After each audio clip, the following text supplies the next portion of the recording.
While many people are familiar with better-known killers like John Wayne Gacy or Jack the Ripper, they're not the whole story. There are so many examples of serial killers from around the world that many of them have simply been forgotten.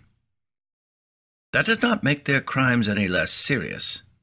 Instead, some of these serial killers committed heinous acts above and beyond those we have come to expect when thinking about the worst psychopaths in living memory. In cases such as these, the truth is often stranger than fiction. For every Hannibal Lecter or Norman Bates, the murders committed by the people detailed in this audiobook are often more extreme, violent, and off-putting than anything you might find in fiction. As we delve further and further into the audiobook, we will begin to see not only the extremes of the crimes, but also the difficulty the authorities face when trying to catch a killer.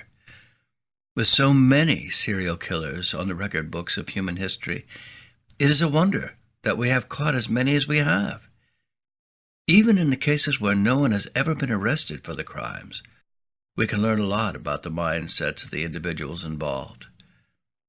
As we travel further into the minds of the forgotten serial killers, we will not only learn more about what turns people into violent mass murderers, but we'll also learn how these individuals are shaped and treated by society. The morbid fascination we have with serial killers is matched only by the violence of the crimes in question. Listen on and find out more about history's forgotten serial killers.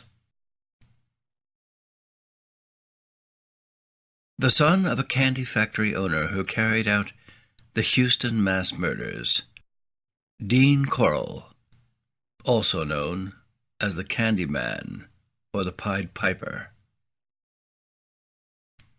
Dean Arnold Corll was one of America's worst serial killers.